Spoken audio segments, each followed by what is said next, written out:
Betting apps case దేశవ్యాప్తంగా చర్చనీయాంశంగా మారింది. ఇటు టాలీవుడ్ సెలబ్రిటీలు అటు బాలీవుడ్ సెలబ్రిటీలు బెట్టింగ్ యాప్స్ ప్రమోషన్ చేసి కోట్ల పారితోషికం ఆర్జించారు. దీంతో ఈడీ నోటీసులు జారీ చేసి విచారణ జరుపుతోంది.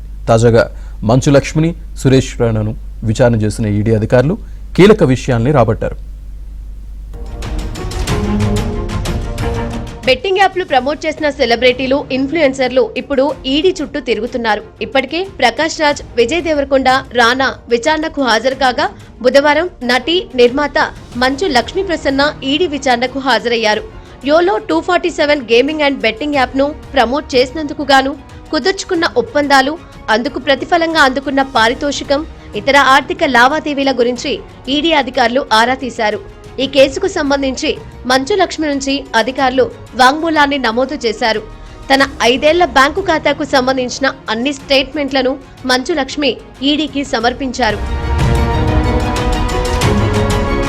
పబ్లిక్ గ్యాంబ్లింగ్ యాక్ట్ 1867ను ఉల్లంఘించి అక్రమ బెట్టింగ్ యాప్లను ప్రోత్సహించారన్న ఆరోపణలతో సుమారు 29 మంది నటులు, సోషల్ మీడియా ఇన్ఫ్లుయెన్సర్లపై ఈడీ మనీ లాండరింగ్ కింద కేసు నమోదు చేసి విచారణ జరుపుతోంది. గతంలో విచారణకు హాజరైనప్పుడు తాము కేవలం చట్టబద్ధంగా అనుమతి పొందిన ఆన్లైన్ స్కిల్ బేస్డ్ గేమ్లను మాత్రమే ప్రమోట్ చేశామని రానా, విజయ్ దేవరకొండ స్టేట్మెంట్ ఇచ్చారు. ఇక దేశవ్యాప్తంగా ఉన్న పలు బెట్టింగ్ యాప్ సంస్థల కార్యాలయాల్లో ఈడీ అధికారులు ఏకకాలంలో తనిఖీలు జరిపారు. ఈ సంస్థలు అంతర్జాతీయ స్పోర్ట్స్ బెట్టింగ్ సంస్థ పరిమ్యాచ్ పేరిట అక్రమంగా బెట్టింగ్ నిర్వహిస్తున్నట్లు ఈడీ గుర్తించింది. మరోవైపు 1xBet అనే ఆన్లైన్ బెట్టింగ్ యాప్ కు ప్రమోట్ చేసినందుకు సురేష్ రైనాను ఈడీ విచారించింది. 1xBet యాప్ కు బ్రాండ్ అంబాసిడర్ గా ఉండటం, అందుకు తీసుకున్న పారితోషికం వివరాలపై ఈడీ అధికారులు ప్రశ్నించారు.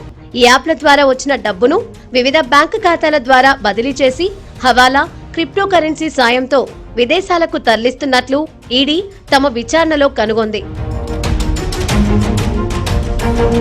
ఇప్పటికే రణబీర్ కపూర్, కపిల్ శర్మ, హుమా ఖురేషి, హీనా ఖాన్లతో పాటు పలువురు సెలబ్రిటీలకు ఈడీ సమన్లు జారీ చేసింది.